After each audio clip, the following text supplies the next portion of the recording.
السلام علیکم ورحمۃ اللہ۔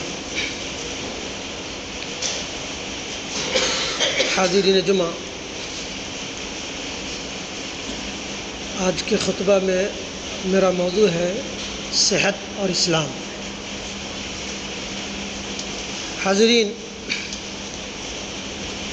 میری یہ کوشش ہوتی ہے کہ لوگ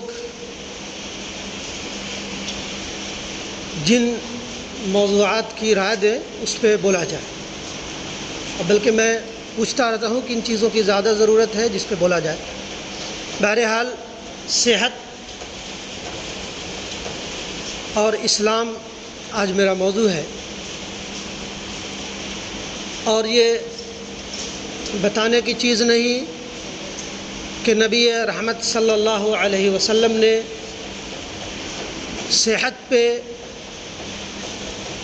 جو بیداری پھیلائی، جو اویئرنیس سماج میں پھیلایا، وہ تاریخ کے پنوں میں ہمیں ملتا ہے کہ جب ہجرت کر کے مدینہ آئے اور نبی کریم صلی اللہ علیہ وسلم نے ایک سماج کی تشکیل دی جس میں ہر شعبہ جات کی رہنمائی فرمائی، وہیں صحت کے بارے میں خاص خیال رکھا۔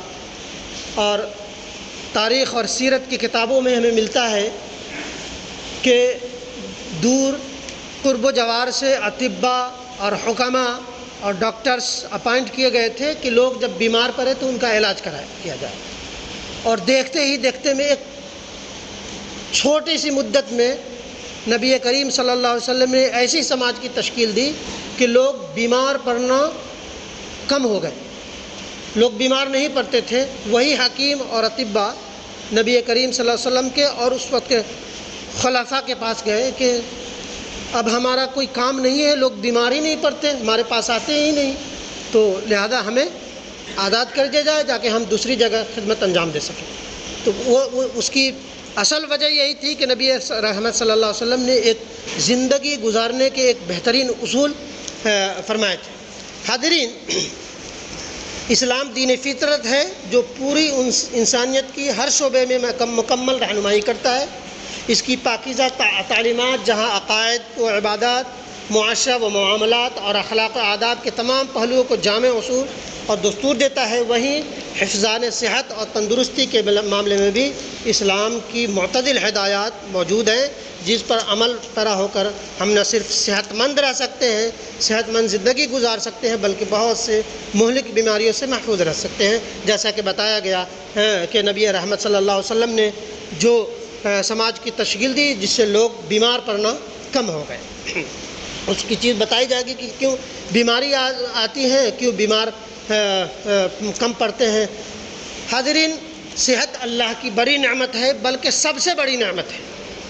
انسان کا وجود ہی صحت ہے، انسان کا وجود ہی صحت ہے۔ اسلامی تعلیمات کے مطابق ہر وہ چیز جو انسانی صحت کے لیے نقصان دہ ہو اس سے بچنا ضروری ہے، جس میں زیادہ کھانا، زیادہ سونا، یا کم کھانا یا کم سونا، یا حد سے زیادہ فارغ یا بیکار رہنا، اپنے آپ کو کسی کام میں بھی اتنا زیادہ منہمک و مصروف ہو جانا کہ جسم میں حرکت نہ ہو، جس سے موٹاپا آئے، راتوں کو جگنا، دن کا سونا، سارے صحت کے لیے نقصان دہ ہے اور وبال جان، جن سے بچنا اور اجتناب کرنا اسلامی تعلیمات کے مطابق ضروری اور لابدی ہے۔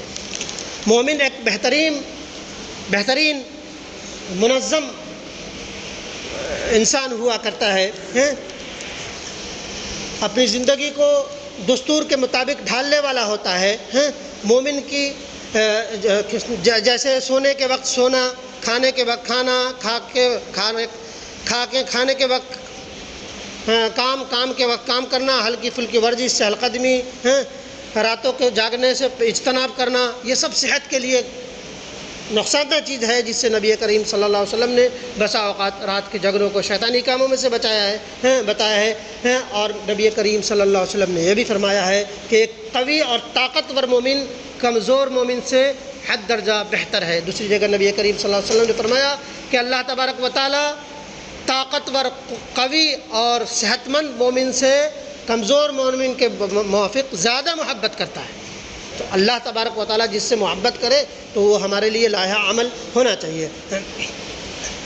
اور ایک نبی کریم صلی اللہ علیہ وسلم نے اور بھی بہت ساری چیزیں فرمائی کہ بیمار ہونا تو فرمایا کہ میں بیمار ہوتا ہوں، اللہ شفا دیتا ہے، اور فرمایا کہ بیماری بڑھاپے کے ہر چیز کا علاج اللہ کے نبی صلی اللہ علیہ وسلم نے فرمایا ہے، بتایا ہے۔ صحیح بخاری کی حدیث ہے کہ نبی اکرم صلی اللہ علیہ وسلم نے فرمایا دو نعمتیں ایسی ہیں جس کے بارے میں لوگ فکر مند نہیں کرتے اور غفلت برتتے ہیں۔ ایک کہا کہ ایک صحت جب تک کہ وہ بیمار نہ پڑ جائے، اور ایک مال و دولت جب تک وہ تنگ دستی اور مفلسی کا شکار نہ ہو جائے۔ یہ بڑی عظیم ترین نعمت ہے کہ صحت ایک عظیم نعمت ہے جس کے بارے میں عام طور پہ لوگ غفلت کا شکار ہو جاتے ہیں۔ حاضرین،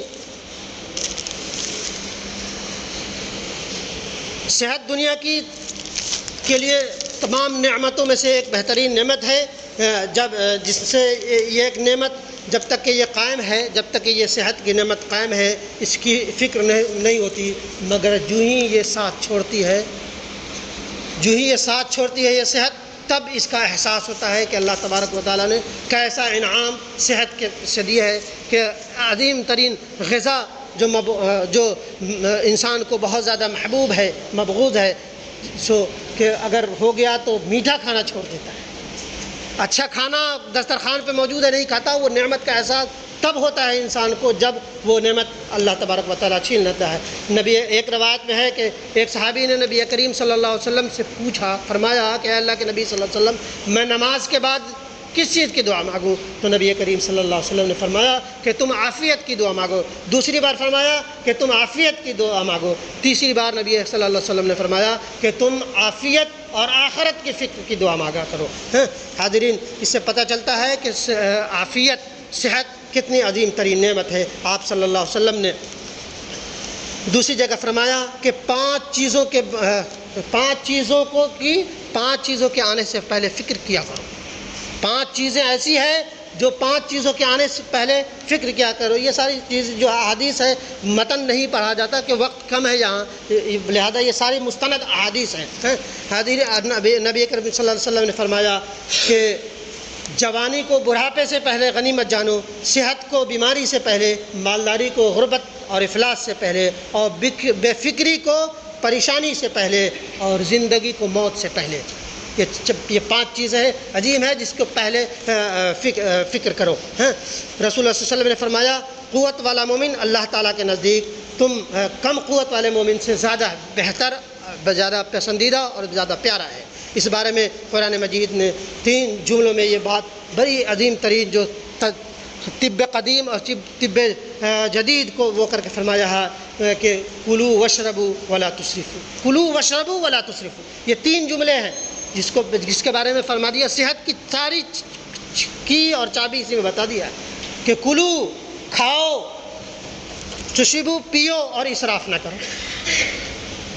حد سے زیادہ کھانا وہ بیکار ہے۔ اور دوسری جگہ فرمایا یا ایھا الذین آمنوا کلوا من الطیبات ما رزقناکم، اے ایمان والو اللہ تبارک و تعالیٰ کی پاکیزہ چیزیں کھایا کرو، وہ چیزیں جو پاک ہے، صحت کے لیے اچھی ہے۔ یہ ایک تو ہے سورہ اعراف کی 31 نمبر آیت، اور دوسری سورہ بقرہ کی آیت نمبر 2۔ اور اس کے علاوہ نبی کریم صلی اللہ علیہ وسلم نے فرمایا گھر اور ماحول کی صفائی بہت زیادہ ضروری ہے۔ اسلام نے انسان سے یہ مطالبہ کیا ہے اور یہ فرمایا ہے کہ ان اللہ یحب التوابین و یحب المتطہرین۔ یہ سورہ بقرہ آیت نمبر 272 ہے کہ اللہ تعالیٰ ان لوگوں کو پسند کرتا ہے جو خوب پاکیزہ ہیں، بہت پاکیزہ ہیں۔ پھر آپ نبی کریم صلی اللہ علیہ وسلم نے صحیح مسلم کی روایت ہے کہ الطہارۃ نصف الایمان، کہ پاکی آدھا ایمان ہے۔ اور اس کے علاوہ بھی اور بھی بہت ساری چیزیں ہیں کہ رسالت مآب صلی اللہ علیہ وسلم کے بتائے ہوئے طریقوں کو اپنانا. اگر کوئی شخص اچھی زندگی جینا چاہتا ہے، صحت مند زندگی جینا چاہتا ہے، توانا رہنا چاہتا ہے، تو نبی کریم صلی اللہ علیہ وسلم کے بتائے ہوئے طریقوں کو آزمانا ہی پڑے گا، اس کے مطابق عمل ہی کرنا پڑے گا. جس پہ نبی کریم صلی اللہ علیہ وسلم نے فرمایا صبح جلدی جگو، صبح جلدی جگو، مسواک کیا کرو، جب بھوک لگے تب کھاؤ، پیٹ بھر مت کھاؤ، جب کچھ بھوک رہے تو چھوڑ دو، سادہ غذا استعمال کرو. یہ کہا کہ سید الطعام گوشت ہے کھاؤ، لیکن سادہ غذا کی بھی ہے، یہ سادہ غذا کھانا بھی سنت ہے. اور اس کے علاوہ نبی کریم صلی اللہ علیہ وسلم نے فرمایا کہ صبح نماز فجر کے بعد تیز چلو، رات کو کھانے کے بعد چہل قدمی کرو، اور اگر ممکن ہے تو دوپہر کھانے کے بعد قیلولہ کرو. قیلولہ یہ ایک عظیم ترین سنت ہے، جس کو ایک میرا دوست جب جاپان گیا کسی کام کے مناسبت سے، تو وہاں پتہ چلا کہ 1 سے 1:10 یا 2 سے 2:10 تک کے ایسا ہے کہ ساری لائٹیں بند آفس میں، لوگ کھا کے لنچ کے 10 منٹ ریسٹ لیتے ہیں، پھر اٹھ کر کے توانا کام کرتے ہیں. تو غیروں نے ان چیزوں کو اپنایا ہے، ہم نے چھوڑ دیا ہے. اور فرمایا کہ رات کو چہل قدمی کرو، نقصادہ چیزوں سے مکمل پرہیز ضروری ہے. آج جدید سائنس یہ ثابت کرتی ہے کہ جو اصول اور طریقے نبی کریم صلی اللہ علیہ وسلم نے بتائے ہیں، اصل صحت اسی میں ہے. یہ چیزیں یہ بات الگ ہے کہ نبی کریم صلی اللہ علیہ وسلم نے ایسا اصول بتایا ہے، لیکن اس کے الٹ جہاں بہت ساری چیزوں میں بے ضابطگی کے ہم شکار ہیں، وہیں نہ صبح جگنا. ہندو علاقے میں چلے جائیے، لوگ صحت کے بارے میں اتنے فکر مند ہے کہ کوئی سورج طلوع ہونے سے پہلے کوئی سو نہیں، سب خاص سڑکوں پہ ہیں، پارکوں میں. اب مسلم علاقوں میں اگر آپ نکلیں فجر کے بعد تو صرف مکھیاں بن بناتی آپ کو نظر آئے گی. نبی کریم صلی اللہ علیہ وسلم نے فرمایا جہاں رہتے ہو اس کی پاکی اور صفائی کا خیال رکھو، جو کھاتے ہو اس میں وہ کرو. آپ بلا مبالغہ آپ مسلم علاقوں میں چلے جائیے، جیسے ہی مسلم علاقہ شروع تو بدبو شروع. اپنے گھر کا کچرا سڑک پہ پھینک دینا، اور نہ جانے اس طرح کی اور بھی بہت ساری بے ضابطگیاں، جس میں کھانے پینے کا معاملہ رات سونے کے لیے بنائی گئی ہے. معلوم پتہ چلے گا کہ پوش کالونی میں جہاں ایجوکیٹڈ لوگ، جس کو ہم آج کہتے ہیں کہ ہندو ہیں غیر مسلم ہیں، لیکن ساری چیزیں انہوں نے اپنا لی. رات 9 بجے کے بعد سناٹا سے چھا جائے گا، اور مسلم علاقوں میں 12 بجے کے بعد 11 بجے، ابھی تو شام ہوئی ہے. یہ سب بے ضابطگی کے شکار ہے. غیروں نے ہمارے اصول کو، طریقوں کو اپنا لیا ہے، ہم نے ان ساری چیزوں کو چھوڑ دیا ہے. اس لیے ضروری ہے کہ مسلم تنظیمیں اور مسلم شخصیات جو اپنے آپ میں ایک تنظیم ہے، یہ بلا مبالغہ یہ کہا جا سکتا ہے کہ جتنی تنظیمیں، جتنی فلاح و بہبود کی تنظیمیں مسلمانوں میں کہیں اور نہیں ہے، لیکن سب سے کم جہاں بیداری کا کام ہو رہا ہے وہ مسلم مسلمان. سب کو اپنی اپنی فکر ہے، اپنے اپنے دولت کی، اپنے اپنے کاروں کی، اپنے اپنے بنگلوں کی.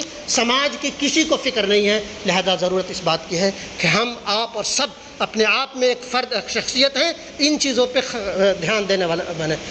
دوسرے غیروں کو دیکھیں، آج دوسرے تنظیموں کو، دوسری سوسائٹی اور دوسرے آرگنائزیشن کو آپ ضرور لن تنائی کا شکار کر سکتے ہیں، لیکن آپ صبح اگر اٹھ کے جگیں تو دیکھے گا ان کو ہاف پینٹ میں ان کو گٹر صاف کرتے ہوئے بھی دیکھ سکتے ہیں. لیکن اچھے پڑھے لکھے لوگ، لیکن بتائیے کیا مسلم کوئی سماج ہے جو اپنے ہاتھوں سے ان گندگیوں کو صاف کر؟ ہاں بہت ساری چیزیں ان کے خرابیاں ہیں، لیکن سماج کی فلاح و بہبود کے لیے بہرحال وہ کام کرتے ہیں. ہمیں بھی ہیں اور آپ سب کو بھی اس طرف، جہاں عبادات کی طرف، اخلاق و کردار کی طرف دھیان تو دینا ہی ہے. کردار ہی میں یہ ساری چیزیں آتی ہیں، وہیں یہ سماج کی صفائی ستھرائی، اپنی ذاتی صفائی اور ستھرائی. بہت ساری چیزیں، سنتیں جو ہیں وہ جو اپنے فائدے کی سنت، اس کو بڑی مبالغہ آرائی کے ساتھ کہ یہ فلاں سنت ہے، لیکن جو سنتیں ہیں جس میں تھوڑا کچھ لگتا ہے وہ سنتیں ہم مفقود کر دیتے ہیں، چھوڑ دیتے ہیں. لہذا اللہ تبارک و تعالیٰ سے دعا گو اللہ تبارک و تعالیٰ ہمیں اور آپ سب کو کہنے اور سننے سے زیادہ عمل کی توفیق دے. آمین.